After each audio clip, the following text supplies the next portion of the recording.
Olá, muito boa noite. Sexta-feira começa mais uma edição do programa Agrodebate, o programa que debate o agronegócio. Para você, querido telespectador, querida telespectadora, aqui na tela do canal AgroPlus. Obrigado a você que nos acompanha. A partir de agora, de relógio, pode marcar aí, 1 hora de debate sobre o agro. E tem informações de relevância hoje aqui, hein? Olha só o que está acontecendo lá no Rio Grande do Sul. Ontem ou essa semana nós falamos por aqui que os produtores gaúchos, acho que foi na quarta-feira, né, que nós trouxemos uma fala do Fávaro que o governo ia trazer uma solução para os produtores gaúchos que estão endividados por conta dos problemas climáticos por lá.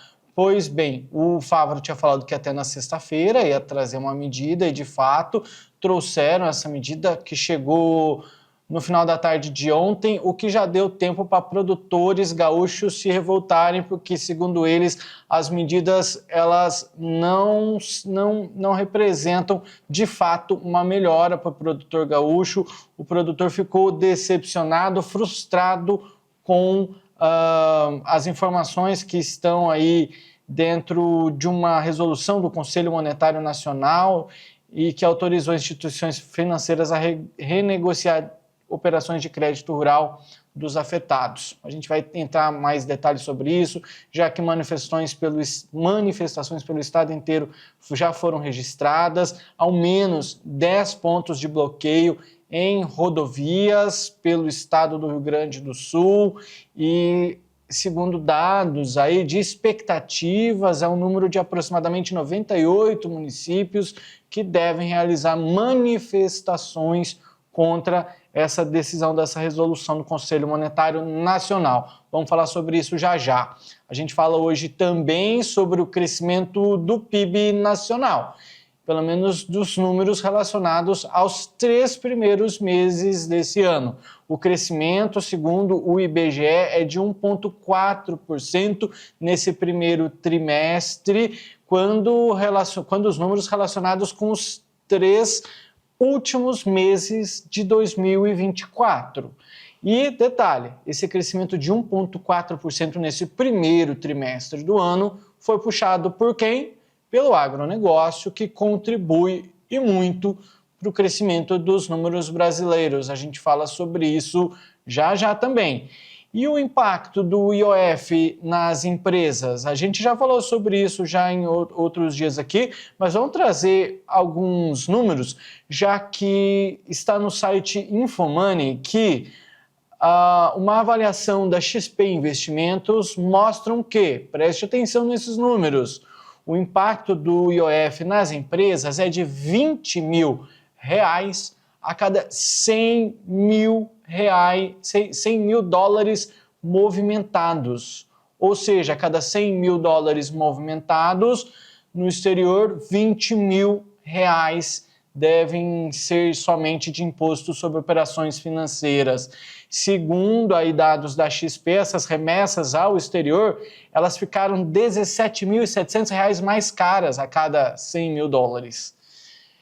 Impacto gigantesco nas empresas. Vamos analisar essas e outras informações junto aos nossos especialistas. Chegam aqui comigo o seu Bianco, que é especialista em negócios, e Daiane Kirnev, especialista em agronegócio. Seu Bianco, esses impactos financeiros sobre as empresas também geram impacto sobre o agronegócio.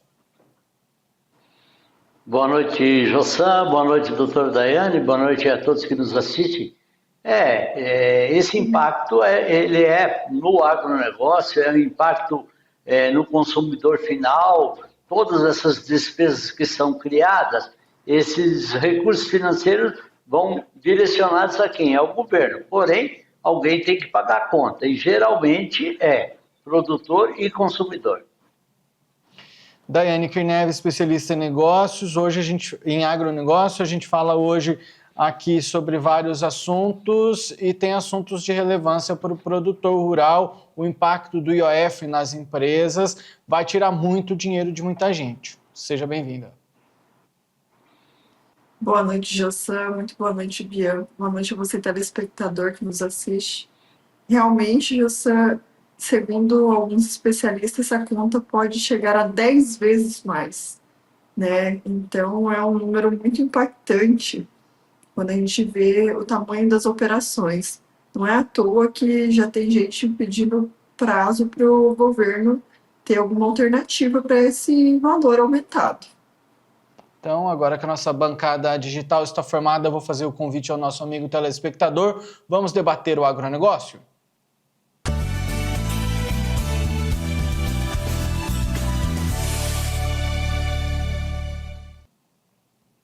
Bom, amigos e amigas, o nosso primeiro assunto de hoje é dos produtores rurais do Rio Grande do Sul.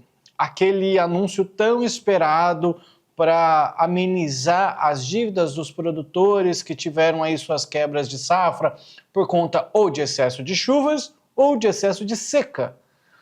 Chegou, mas frustrou produtores rurais. Isso porque eles ficaram insatisfeitos com a publicação de uma resolução do Conselho Monetário Nacional que aconteceu no final da tarde dessa quinta-feira e autorizou as instituições financeiras a renegociar operações de crédito rural dos afetados por secas e enchentes nas últimas safras e por conta disso foram mantidas manifestações e bloqueios em estradas programadas em diversas partes do estado nessa sexta-feira. Acontece que a notícia ela parece até boa, né? Só que o caso aí de alguns produtores, eles reclamam, gente, que essa resolução ela não abrange todos os produtores. O senador Luiz Carlos Reis, do PP, do Rio Grande do Sul, ele criticou o conteúdo dessa medida, que ele afirma que ela é restritiva e beneficia apenas uma minoria dos produtores afetados. Ele falou assim, a tão esperada resolução do CMN foi publicada, mas em vez de alívio trouxe frustração. Com inúmeras restrições, ela atende a uma minoria de produtores gaúchos. Seu Bianco, quando a gente vê essas informações, a princípio, né, era uma notícia tão esperada, tão querida pelos produtores, mas veio essa frustração porque, segundo ainda o senador, essa medida ela consegue atingir apenas 8% dos produtores. Aliás, essa medida ela abrange apenas 8% das dívidas. E aí isso não é suficiente para o produtor quitar suas dívidas. E é aquela história que a gente vem falando ultimamente por aqui. O produtor ele não quer deixar de pagar, ele não quer ficar inadimplente. Ele quer pagar, ele só está pedindo uma melhoria no prazo. Então, Jussão, o produtor aí pensava de que os 100% de suas dívidas, ou também a lei, não dá para a gente saber direitinho sobre o decreto, parece-me que é limitada a 8% do valor que os bancos ou as instituições financeiras tinham financiado. Então fica difícil o acesso a essas informações e saber quanto é que foi financiado e como que foi. Num momento tão difícil como esse, deveria ser 100% de todos esses valores financiados e financiados, conforme fala a lei também, com o mesmo juro que tinha sido pego o empréstimo. Quanto ao bloqueio, eu sou contra o bloqueio. Eu acho que não é criando um problema que você vai resolver aquele problema que você já tem. Com o bloqueio das estradas, você prejudica quem? O próprio agricultor, o próprio consumidor, as próprias pessoas ali. Quem tem a caneta na mão que vai usar desse decreto, que é presidente da República, senador, governador, eles não passam nas estradas. Então, quem é que vai ser mais prejudicado ali? Aquele produtor de leite que não pôde levar seu leite, que é o próprio produtor, que é o próprio agricultor também, que também foi afetado pela própria enchente ou pela seca. Tem produtor ali que vai ser afetado pela enchente, depois foi pela seca e agora pela greve. Então, às vezes, esses bloqueios eles prejudicam principalmente a nós mesmos. Por isso que eu sou contrário ao bloqueio. Porém, se você não tem uma outra maneira de se expressar, ou que o governo, porque já fazem mais de ano que estão reclamando, e daí você não tem maneira de chegar a sua voz até até o governo, então essa é a maneira. Agora, onde é que nós erramos também muitas vezes? Erramos no momento do voto. Quando você vota, você tem que encontrar seu representante que está na sua área, que defende você e como que defende você. Quando você tem representantes que defendem você, eles não deixam de passar aí 1 ano, 2 anos, sem que se resolva um grave problema, como que é esse aí, de estiagem e de excesso de chuva no Rio Grande do Sul. Eu vou pegar o gancho que o senhor trouxe aí dos bloqueios e vou, primeiramente, antes da gente entrar em outros conteúdos dentro desse assunto, eu vou continuar, Daiane, dentro desse assunto de bloqueio e dar opinião, já que eu imagino o seguinte, eu vou colocar a minha opinião aqui. O produtor, ele também não quer paralisar, ele não quer ficar parado. Só que, às vezes, é a última alternativa que ele teve, já que ele vem pedindo e não tem ganhado o retorno esperado. Então, talvez o bloqueio seja a maneira de chamar a atenção para que grandes veículos de mídia consigam, tomem, né, o seu momento ali, os seus jornais sejam tomados por essa informação na expectativa de dar um saculejo aí no governo. Daiane, qual que é a sua opinião sobre os bloqueios?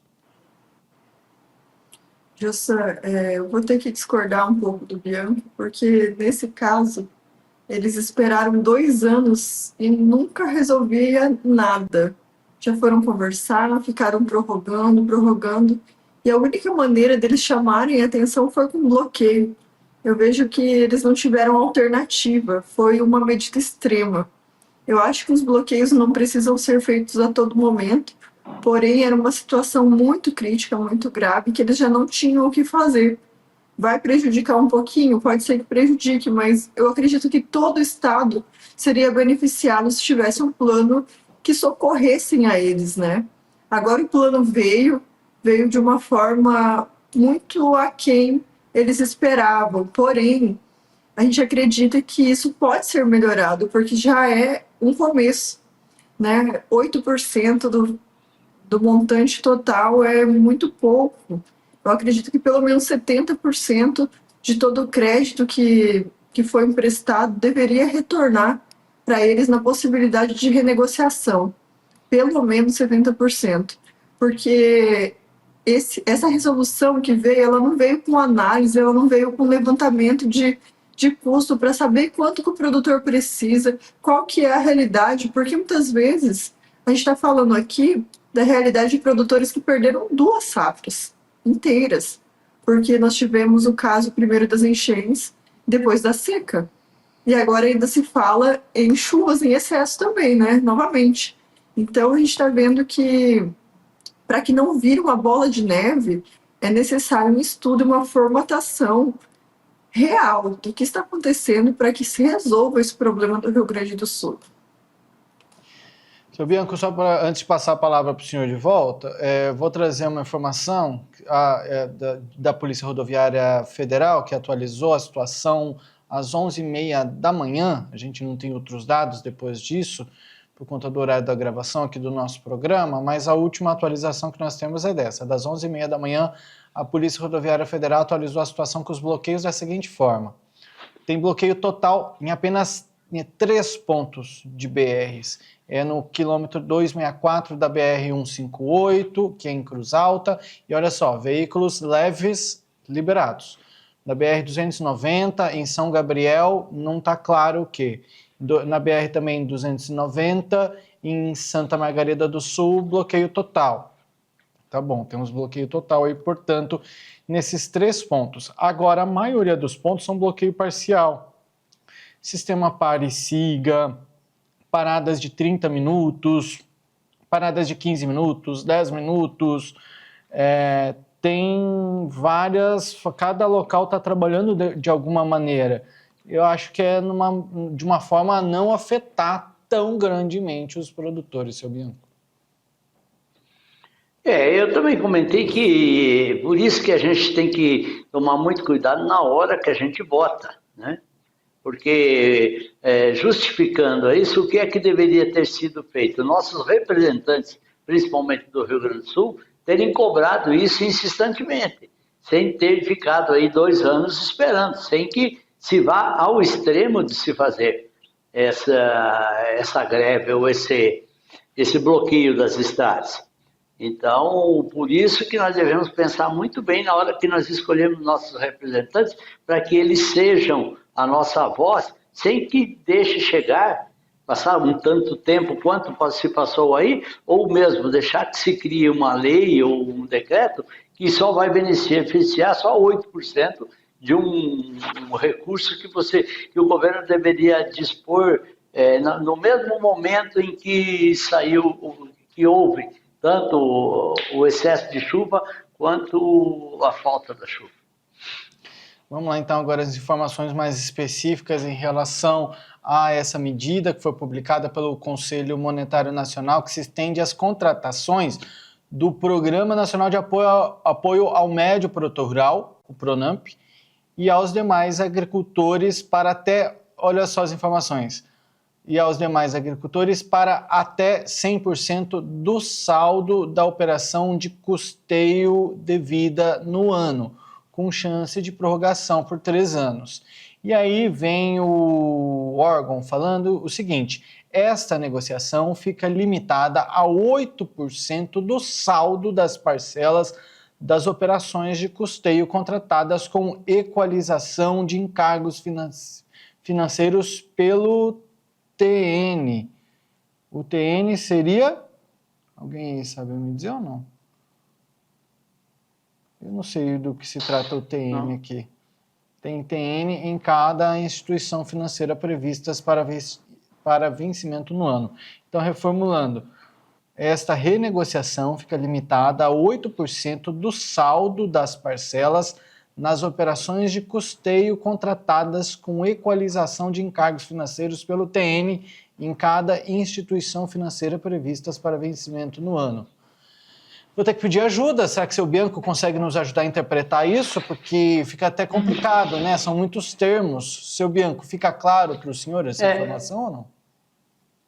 Na realidade, eu também não sei, Jussão, o que é esse TN aí. Mas provavelmente são os valores, um parâmetro de valores que ele já tivesse sido financiado, do valor que eles financiaram na temporada. Me parece ser algo relativo a isso. Tá certo. Daiane, quer arriscar falar alguma coisa aí?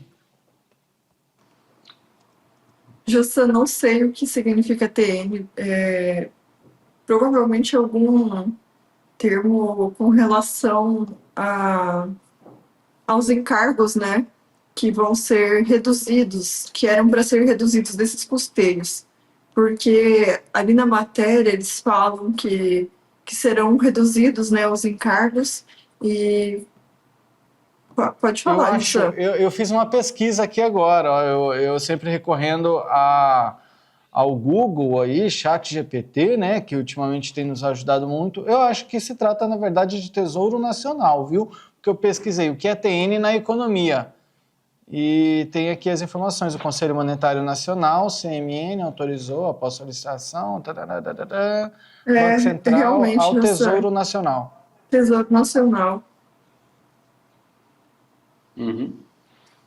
É porque é o órgão que administra, né, as finanças públicas. Então a gente fica, seu Bianco, com essas informações também, que assim elas parecem um pouco desencontradas também. A gente tem essa informação que diz: a renegociação fica limitada a 8% do saldo das parcelas das operações de custeio contratadas, com equalização de encargos financeiros pelo, portanto, o Tesouro Nacional em cada instituição financeira previstas para vencimento no ano. Tá bom, a gente segue analisando, mas eu sei que produtores não estão felizes com essa notícia, e quem disse em nota uma informação aqui foi o presidente da Federação dos Trabalhadores da Agricultura do Rio Grande do Sul, Carlos Joel da Silva. Ele disse assim: a possibilidade de prorrogar em até 3 anos o custeio do PRONAF e PRONAMP é importantíssima, assim como a questão dos investimentos para mais uma parcela no final do contrato. Isso dá o fôlego necessário para o agricultor e pecuarista familiar seguirem honrando seus compromissos e evitando o bloqueio do CPF. Mas a luta continua, precisamos de soluções mais amplas e definitivas. Aí o senador Luiz Carlos Reis, do PP do Rio Grande do Sul, afirma que a publicação das medidas frustrou os produtores do estado.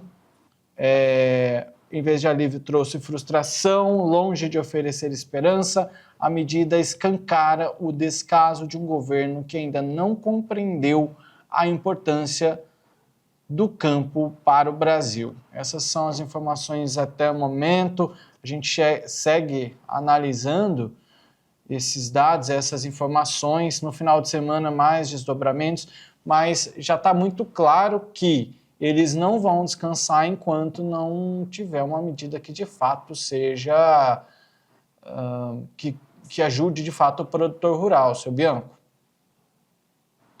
A palavra correta disso daí é o que você falou, é um descaso do governo com produtores ou com a população, porque não é só com o produtor ele produz alimentos que vai chegar na porta do consumidor, né? Ali na prateleira do supermercado. E essa chegada dessa produção, desses produtos no mercado, quanto mais rápida e mais abundante, menor será o preço e quem será beneficiado com isso? O consumidor final. Então, o consumidor final também está perdendo muito com isso, com essa demora do governo de dar esse fôlego para esses produtores rurais, principalmente do Rio Grande do Sul. E conforme a gente vai conversando aqui, eu também vou fazendo mais pesquisas, e no site tuaradio.com.br deixa claro aqui também que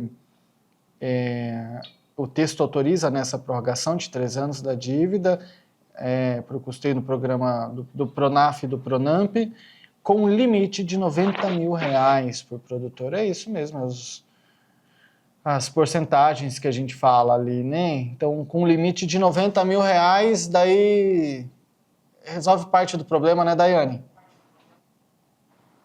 Não resolve nem um pedacinho do problema, né, Jussan? Vamos falar a verdade, quem trabalha com agricultura sabe o custo que é para você plantar, é um custo muito alto, né? A gente sabe que hoje eu acredito que deve estar uma média, me corrija se eu estiver errado, de R$6 mil por hectare por plantio. Então, vocês imaginam, né? Dá para plantar ali 12 hectares com esse valor, que não é nada, né? Para os médio produtores, que tem bastante médio, Pronamp é um programa que beneficia e está para os médios e pequenos produtores. Mas vamos supor se for um produtor que plante 500 hectares, já não vai ajudar em nada, em absolutamente nada. Quem sabe a subsistência da família somente. E aí a Associação dos Produtores de Soja e Milho de Mato Grosso, a ProSoja-MT, ela manifestou, inclusive em nota no seu site, né, publicamente seu apoio a essa mobilização dos produtores rurais do Rio Grande do Sul, reforçam, né, o apoio deles ao projeto de lei 320 de 2025, que é de autoria do senador Luiz Carlos Reis, e que propõe a securitização das dívidas rurais como medida emergencial e estruturante. A proposta busca restaurar a capacidade produtiva e financeira dos produtores do campo, especialmente em regiões impactadas ou pela seca ou pela chuva. Seguimos acompanhando. Vamos ver se na semana que vem tem mais desdobramentos ou se durante o final de semana seguem protestos aí pelo Rio Grande do Sul, se eles devem se estabilizar ou se novas medidas, né, o governo pressionado por essas manifestações deve trazer alguma outra medida na semana que vem. Seguimos atentos e na segunda-feira a gente pode voltar a falar sobre esse assunto, se tiver desdobramentos, mas estamos de olho. Seguimos o nosso programa e a gente fala sobre o PIB, que cresce 1,4% nesse primeiro trimestre de 2025. E adivinha só? O agronegócio é quem puxou esse número. Fazemos uma breve pausa. Logo depois do nosso intervalo, falamos sobre o crescimento do PIB nacional puxado pelo agro.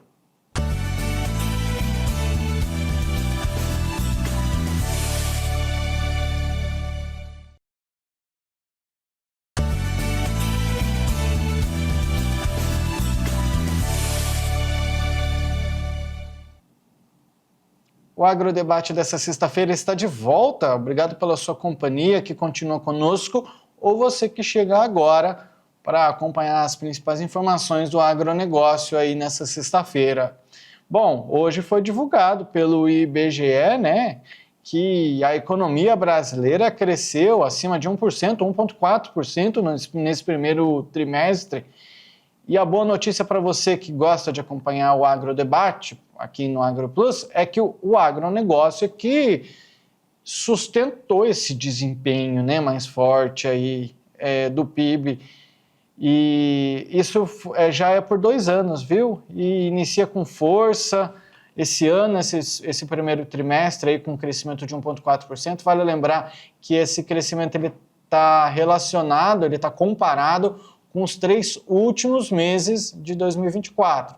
Então a gente está falando aí do final de 2024 e começo de 2025, outubro, novembro, dezembro de 2024 e janeiro, fevereiro e março de 2025. Comparando esses trimestres, a gente teve esse aumento aí de 1,4% nesse primeiro trimestre.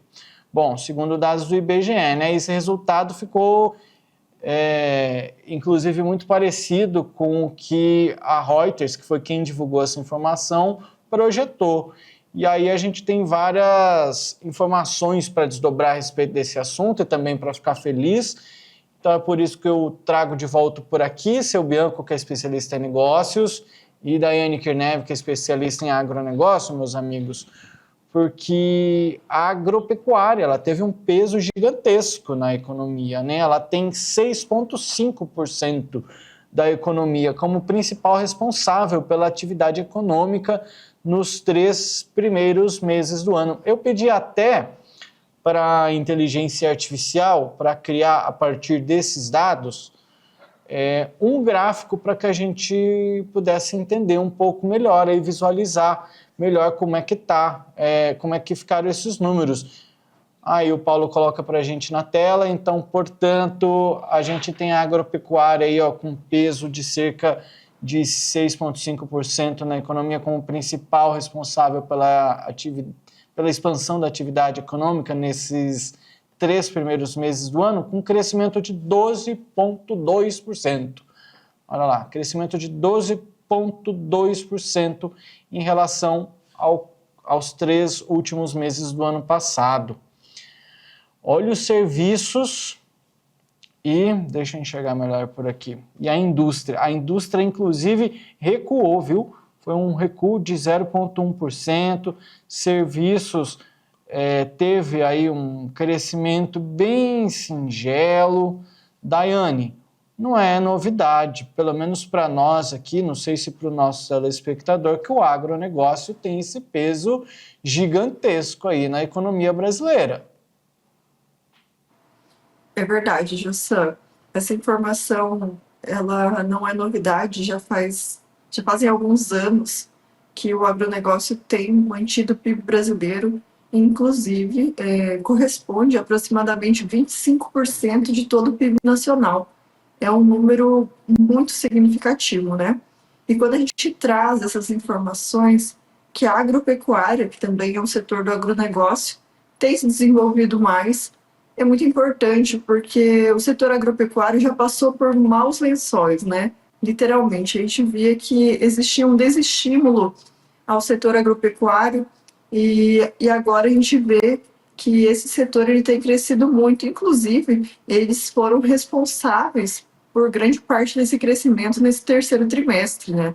Então, existe muito investimento no setor também e um desenvolvimento sustentável, né? Que você vê essa questão da agropecuária, nós trouxemos há poucos dias o pessoal do Boitel, né? Que é um novo segmento pecuário também, que pensa no bem-estar animal, na engorda e na qualidade da carne.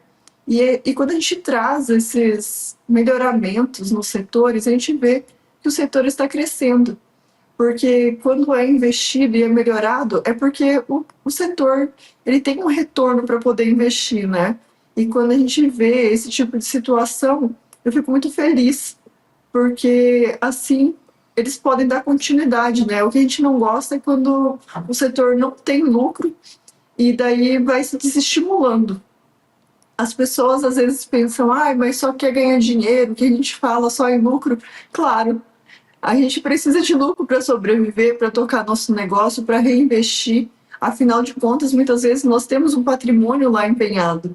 Então, todo mundo precisa ter um lucro, né? Um comércio que se instala na cidade precisa do lucro. Quando você trabalha em um determinado comércio, você também precisa ter seu lucro. Imagine se você gastasse mais para trabalhar em determinado serviço do que você recebesse. Então, seria desestimulante, né? Então, quando a gente fala de lucro, é nesse sentido. A gente tem que conseguir manter as contas e reinvestir também, para que seja um setor que vale a pena, né? Afinal de contas, ninguém trabalha para não ganhar nada, né? E eu fico muito feliz que a agropecuária tem crescido e se desenvolvido. Hoje nós temos muito gado, né? Uma quantidade enorme de cabeças de gado, são milhões de gado aí em todo o território nacional. E uma carne de qualidade, né, Jossan? Com selo, inclusive. Muito bem falado. Acho que Daiane foi muito feliz, né? Não vou nem falar muito, mas para passar para o seu Bianco, mas a Daiane trouxe aí um ponto de vista muito interessante. É claro que muitas vezes você ouve de pessoas mal intencionadas, o agronegócio, ou tal setor, ou o empresário só pensa em ganhar dinheiro. Mas eu quero ver se, no mesmo exemplo que a Daiane trouxe, se um funcionário, a hora que não está compensando para ele, se ele tem que gastar demais para ele chegar no trabalho, se o valor da comida não está mais compensando, ou se ele não vai pensar em trocar o trabalho dele ou fazer alguma outra coisa. É claro que vai, então o lucro sempre é pensado, né? Seu Bianco. Jossan, lucro, vamos dizer, por que é que a gente tem, assim, ou a maioria do Brasil ainda tem algo que é um pouco contra o lucro? Porque lucro vem do latim lucros, que no início a gente achava assim, ou a definição melhor, era vantagem. Então, sempre que você falava em lucro, todo mundo achava, a outra pessoa está tendo vantagens em cima da minha pessoa.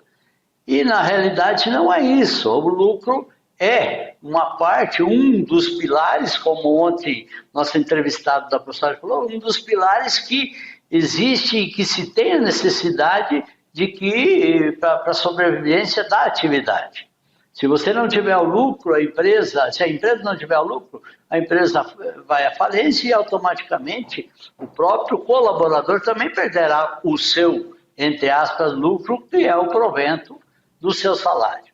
Então, em cima disso que ainda a população brasileira tem, só para acrescentar, ainda tem algo contra empresas que obtenham lucro. Porém, devemos ter isso como essencial para que tenha a sobrevivência dessas empresas. Quanto ao crescimento do agro, é aquilo que a gente sempre fala, o agro levando o Brasil nas costas. Então, ainda, graças a Deus que o nosso agro tem muita tecnologia, muita eficiência, nossos produtores muita qualificação, muita qualidade. Então, só agradecer a todo e qualquer produtor rural que ainda está sustentando esse Brasil, que vai, infelizmente, muito mal governado, com despesas excessivas, aonde não se tem o investimento necessário no setor produtivo. Só para complementar informações, meus amigos, a produção agrícola, especialmente a safra de soja, foi um dos principais fatores, tá, para esse resultado positivo. Além disso, vem uma outra informação que corrobora com o que vocês sempre trazem, principalmente a Daiane por aqui, né, que é o ponto de vista da segurança alimentar. Além desses dados que a gente traz aí da produção, uma coisa que a gente não costuma ver, mas que aparece também nesses números, é que o consumo das famílias cresceu. Então, olha só, a gente está falando também de aumento de consumo, que cresceu 1%. 1%, pronto. Então, há um crescimento. O consumo também cresce, seja pelo aumento populacional, sejam pelas condições financeiras melhores ou não, mas enfim, algum motivo tem, mas o consumo está sendo aumentado. E por outro lado, né, os números aí mostram a agropecuária com 12,2%, né, a indústria com queda de 0,1%, enquanto o setor de serviços, que representa cerca de 70% da economia brasileira, teve um crescimento de apenas 0,3%. Então a gente vê números aí que mostram como que o agro brasileiro tem contribuído e muito com o PIB brasileiro. Daiane, para fechar. A gente sabe que a questão da soja também está muito relacionada ao aumento de produtividade deste ano, né? Nós tivemos uma safra recorde, ela impactou diretamente nesse crescimento também. Então, também é um outro setor que tem uma grande relevância, né? Que eles junto, agregando, né, o setor dos pecuaristas, dos agricultores, todos no agronegócio têm um grande valor. Porque quando a gente fala na segurança alimentar, né, Jossan, a gente sabe que não basta só produzir, tem que produzir de uma maneira que tenha um produto de qualidade. E a gente vem trazendo essas informações aqui por causa da questão do preço alimentar, né? Porque esse ano nós tivemos um impacto nos alimentos com valores maiores. E o que eu falo para vocês é que não caiam nas ladainhas de políticos dizendo que é o produtor que está ganhando dinheiro. Porque se eu for comparar o preço, por exemplo, da soja ou do milho com o preço que é o óleo de soja, ele praticamente, hoje, se nós formos ver, analisar o preço da soja aqui na nossa região, 110 por aí, preço bruto, e quando vendíamos a R$150, o preço do óleo de soja estava praticamente o mesmo. Então, para a gente ter uma noção de que quem ganha não é o produtor, muitas vezes, né? Tem sempre os intermediadores aí que estão recebendo vantagem em cima dos produtores. E as pessoas se enganam, achando que é o produtor que está tirando vantagem, que está cobrando mais caro. Então, a gente sabe que muitas vezes não é. Existem traders que ganham mais com isso. Existem os corredores, né, até chegar à industrialização, até passar para o consumidor em si. Então, existem muitas coisas que acontecem. O produtor, ele tenta ter o lucro, sim, mas o lucro não é a vantagem, é o seu salário. É o salário da família que trabalha naquele setor. Então, todo mundo que trabalha é digno de um salário, né? Então, que todos tenham uma rentabilidade e um crescimento, porque assim eles podem reinvestir, pagar os impostos e crescer não só a sua família, mas como todas ao redor, né? A gente pode dar mais oportunidade, aumentar salários dos funcionários e também, se a gente tem mais produção, a gente vai pagar mais impostos, o que retorna, né, para o nosso país inteiro. Então, para a gente ter uma noção um pouco maior dessa questão do campo, que o campo não olha só para o seu umbigo, né? Vai muito além, é de dentro para fora da porteira. Até anotei aqui, lucro não é vantagem, é salário. Muito bem falado, Daiane, muito bem colocada essa fala sua, e o que nos leva também, esse seu ponto de vista, essa colocação, a sua fala toda, ela nos leva ao nosso próximo assunto, que é o impacto do IOF nas empresas, que esse também é outro assunto que impacta e muito, né? Lembra que a gente trouxe aqui os números que com a mudança, né, a gente passa de cobrar o IOF aí de 0 ponto alguma coisa para 3,5%. Esse cara é 0,8%. É 0,38%, né? José. 0,38%, pronto. Obrigado, Daiane. Para 3,5%. E isso, segundo a XP Investimentos, olha só, o impacto vai ser o seguinte, de R$20 mil a cada $100 mil movimentados pelas empresas. Será que isso gera impacto nas empresas brasileiras? Seu Bianco, sim ou não? Breve assim, ó, sim ou não? Sim, e às vezes até impacto em duplicidade. Vamos falar sobre isso então no próximo bloco. Vamos fazer o nosso último intervalo de hoje. Na volta, esse é o assunto e vamos falar também de Trump. Vamos acelerar para dar tempo de falar hoje. A gente volta já.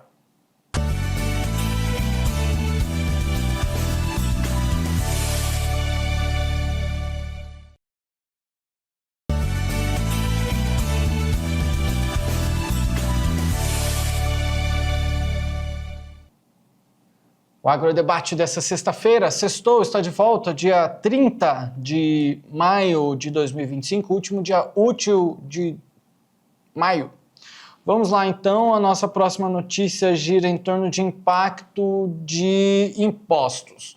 A gente falou essa semana, ou na semana passada ainda, né, sobre o IOF, que foi alterado de 0,38% para 3,5%, né? Segundo um estudo encomendado pelo site Infomoney, quem fez esse estudo foi a XP Investimentos. Olha só, o impacto do IOF nas empresas vai ser de R$20 mil a cada $100 mil movimentados, o que faz com que as remessas ao exterior ficaram R$17.700 mais caras a cada $100 mil, com esse IOF mudando, né? O governo admite aí aliviar com alternativas, mas enfim, o aumento do imposto sobre operações financeiras, o IOF, vai custar até R$19,9 mil a cada $100 mil movimentados pelas empresas em remessas no exterior. Antes, essas operações tinham um custo médio, só para você comparar, ao invés de R$19,9 mil a cada $100 mil, R$2.100 a cada $100 mil. Ou seja, de 2.100 para 19,9, daí os aproximadamente 17,7 mil reais de diferença, né? 17 mil reais para arredondar. Ou seja, após o pacote anunciado, houve uma diferença aí desses 17 mil reais. E os cálculos da XP, eles estão considerando uma cotação para o dólar de 5,70. Seu Bianco e Daiane Kirnev voltam aqui comigo para a gente continuar debatendo sobre esse assunto. Seu Bianco, isso na prática quer dizer o quê? Mais custos para o produtor e, consequentemente, mais custos para o consumidor. Infelizmente, é assim. Eu vou pegar carona um pouco no que a Daiane falou no começo do programa, que o custo aproximado de um plantio de soja hoje seria R$6 mil por hectare. Se a gente pegar esse cálculo e começar a fazer contas de quanto que impactava, eu vou pegar esse dinheiro emprestado. Então, era 0,38% disso, que dá R$ 22,80, então, para um financiamento. Agora é 3,5%, vai dar R$ 210 por hectare. R$ 210 são 2 sacas e pouco de soja por hectare, só do aumento do IOF. Então, será que o produtor vai engolir isso? Esse valor também terá que ser passado para frente. Ou então, como quase sempre acontece, o produtor tem que ser mais eficiente para suprir essas despesas. Então, infelizmente, o governo faz isso. E agora, uma outra notícia que eu tenho visto aí também é que o governo agora está sendo maquiavélico, no meu entender. Por quê? Ele está dizendo que agora, então, o governo não vai ter, por causa que não haverá o IOF, ou que vão cortar, não haverá dinheiro para a farmácia popular e não haverá dinheiro para casas populares. É só politicagem, só para jogar a população de baixa renda contra o produtor rural ou contra qualquer uma pessoa que precise de financiamento. Então, se não tivesse o IOF agora, não haveria casas populares, nem nada. O que houve? Um gasto excessivo do governo, sem controle, gastando muito mais do que arrecada, jogando dinheiro aonde que não se pode jogar, que não é no setor produtivo. E aí vem culpar quem? O setor produtivo. Isso é inadmissível. O Bianco trouxe esse ponto de vista do governo querer jogar a população contra as contas, e aí eu venho também trazer um ponto de vista muito parecido com esse. Eu vou perguntar para os funcionários de fazendas também se gostariam que os salários deles ou que a comissão por safra fosse diminuída. Acho que não, porque o produtor rural ele não tem mais de onde tirar. Porque se ele não pode tirar já que se a gente está falando de commodities, ele não controla o preço da commodity dele.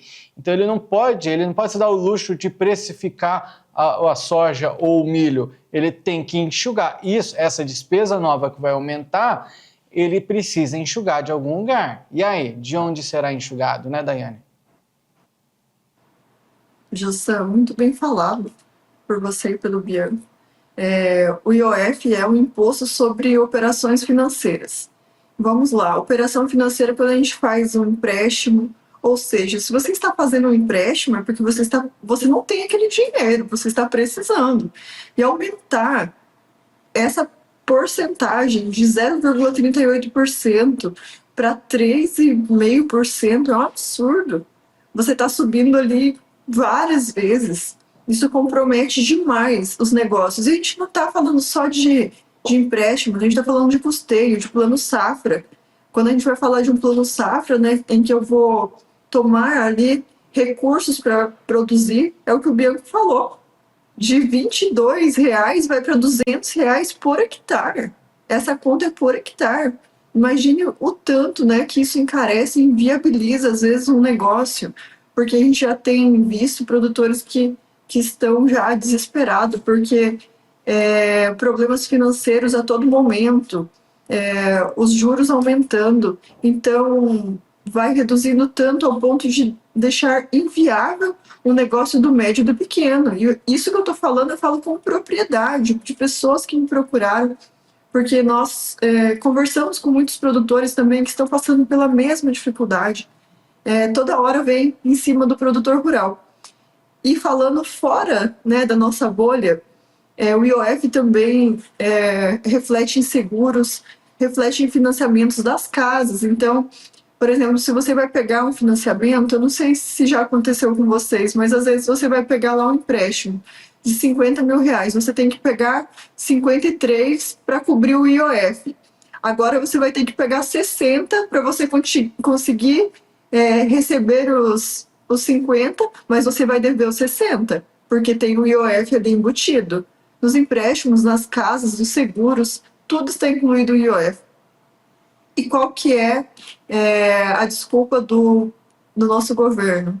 A máquina está custando mais caro, então eles precisam fechar as contas. Ou seja, eles querem gastar mais, colocar mais impostos, prejudicar mais o setor. Parece que eles querem estrangular a gente, né? Os brasileiros estão sendo esmagados pelo governo. E o povo perece quando o governo é assim, né? Em vez de arrumarem situações, gastarem menos com a máquina pública, fazerem operações de cortes necessários, né? Não, eles só querem aumentar os encargos, eles estão sufocando a população inteira, porque não são só os produtores rurais que utilizam a operação de crédito. A gente sabe que também tem muito investimento aqui no Brasil, que também é uma operação de crédito que é baseado, né? O IOF também atinge essas operações. Então, vem menos recurso também para o Brasil, sai menos recurso. É uma forma de você ir travando a população e cada vez empobrecendo o país. Você ficar enchendo de tantos encargos, poucas pessoas aguentam, né? Poucas empresas também querem investir em um país que é tão caro e custoso. Afinal de contas, a gente falou aqui de um custo que antes era R$2 mil, vai passar para R$19 mil a cada $100 mil, né? Então, olha o tamanho da despesa. Isso também retira muito o interesse nos investimentos aqui de capital estrangeiro. Afinal de contas, esses títulos, né, imobiliários também são taxados com o IOF. Seu Bianco, para a gente fechar esse assunto. Só rapidinho também, porque muita gente que está nos assistindo, às vezes eles podem interpretar, mas se você não pega financiamento, então, se você não quer pagar o IOF, não pega. Só que o custo, principalmente para o produtor rural, o volume envolvido é muito grande. Então, entre compra de produtos, insumos e tudo é muito grande. E não há quem esteja supercapitalizado para que não precise usar essas instituições financeiras ou essas atividades para que se dê condição de plantio e colheita para essas atividades. Muito bem, então esse anúncio que foi feito do IOF, que foi feito na quinta-feira passada, dia 22, ele gerou forte reação no mercado, obrigou o governo a recuar em parte da decisão. Horas depois do anúncio da medida, o governo afirmou que não iria cobrar alíquota para fundos de investimentos no exterior. No dia seguinte, publicou um novo decreto sobre o tema. Na quinta-feira, dia 28, o secretário executivo do Ministério da Fazenda, Dário Durigan, admitiu que avaliaria alternativas ao IOF. Ele afirmou que a pasta está sensível a pleitos do setor financeiro e vai se debruçar sobre o tema. Vamos ficar de olho. Então, parece que é por conta dessa reação bem parecida com o que a gente falou do Rio Grande do Sul. Vem uma medida, vem uma reação em cima, sejam com protestos ou seja com falas. Ou seja, o mercado reagiu e o governo está estudando mudar um pouquinho esse assunto. Vamos partir para o nosso último assunto de hoje, que vai sobrar apenas um tempinho, só para a gente fazer uma análise bem rasa sobre ele, mas ainda assim válida. A gente tem visto nos últimos dias, nessa semana ficou muito claro que as tarifas do Trump, elas estão gerando muitas incertezas dentro do mercado. Isso porque eram as tarifas com a China, contra a China. Aí essa semana, na quarta-feira, o Tribunal do Comércio Internacional invalidou as tarifas do Trump. 24 horas depois, vem a Corte de Apelação e permitiu, falou não, o que o Tribunal do Comércio está falando que não vale essas medidas está errado. A Corte de Apelação fala que o Trump está certo, ele pode fazer essas medidas de tarifas. Acontece que esse diz que me disse, tarifas valem, tarifas não valem, tarifas valem, tarifas não valem. Isso gera uma incerteza dentro de um mercado. E os Estados Unidos é o nosso maior concorrente. Quem que é o maior comprador dos dois? A China. E aí que a China entra nessa história. Será que pelo menos por enquanto, agora nesse momento de incertezas em relação aos Estados Unidos, Daiane, não é um bom momento para a China comprar os produtos brasileiros, as commodities brasileiras? Certamente o mercado chinês está muito atento a todas essas situações. E curioso esse momento de incertezas nos tribunais americanos, que a gente quase não vê situações contrastantes nos tribunais americanos. Haja vista serem tribunais que quase não precisam intervir em situações. A América, ela conta muito com um sistema de acordos e costumes também. E a gente vê que é algo que está refletindo diretamente, né, na comercialização e provavelmente o Brasil se beneficie nessa situação. Eu creio que esse tribunal que suspendeu, né, foi o Tribunal do Comércio, eles estão vendo a dificuldade que está, haja vista a queda das exportações foram drásticas nos Estados Unidos. Não adianta a gente tentar tapar o sol com a peneira, né? A gente sabe que os Estados Unidos e os produtores rurais daquela região foram prejudicados. Por mais que eles tentem aumentar a demanda doméstica, ainda não é suficiente, existe muito produto lá. Os americanos, eles plantam e eles têm uma produtividade bem considerável, então eles têm um estoque ainda bem grande. Então, esse reflexo eu acredito que seja por conta de um setor que está sendo prejudicado, né, grandemente. As exportações de lá reduziram muito, do Brasil aumentaram. A gente teve até uma queda no soja nessa semana, né, no começo da semana, porque veio o período de pausa ali nas tributações, nas taxações, porém, depois reconsideraram essas tributações, né, 24 horas depois, reveio as tributações, que foi suspensa pelo Tribunal de Comércio. Aí depois a Suprema Corte também foi lá e reverteu essa situação. Não é uma situação comum da gente ver nos Estados Unidos, mas eu acredito que o momento ele foi propício para ter essas reverberações, inclusive pelos tribunais, que não é algo comum, mas pelo tamanho da urgência, né, de um acordo acredito que os tribunais tiveram que interferir. Seu Bianco, esse é o momento do produtor ficar atento também, as trades ficarem atentas e as negociações em um momento como esse devem ser levemente aguardadas ou é momento de vender a soja? Jossá, é difícil de se falar, porque a gente pode falar, essas tarifas vão ser mantidas por mais 30 dias. Aí seria um momento de se aguardar por mais uns 25 dias. Agora, de repente, amanhã, as tarifas zeram. Aí a China vai voltar para comprar deles. Então, essa indecisão de mercado é ruim para todas as partes. A China também ela não vem com muita sede ao pote para comprar do Brasil, porque sabe que daí também a gente vai querer um preço maior, ou principalmente aumentarão os preços na fase de carregamento da soja. Então, é muito difícil de se prever algo em virtude de que um canetaço de um governo muda de uma hora para outra, muda tudo. O mercado todo está de olho. A gente também está. Voltamos a conversar sobre isso assim que novos desdobramentos acontecerem. Seu Bianco, obrigado por hoje. Obrigado, Jossam. Obrigado, doutor. E até segunda-feira, gente. Obrigado a todos que nos assistiram. E eu digo mais, até segunda-feira e até mês que vem para vocês, viu? Até mês que vem, Daiane. Eu chego a estar impactada com essa notícia, que para mim o mês de maio não correu, voou, né? Mas muito obrigada a vocês por estarem fazendo parte dos meus dias. Eu fico muito feliz em estar aqui. Você também, telespectador que nos assiste, muito obrigada. Tenham todos uma boa noite. Tchau, Lavínia. Tchau, Pietro. Tchau, meus amigos. Obrigado por hoje.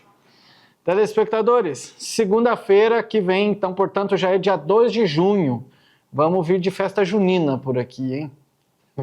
Boa noite para vocês, um bom final de semana. Até segunda-feira e mês que vem, no caso. Tchau.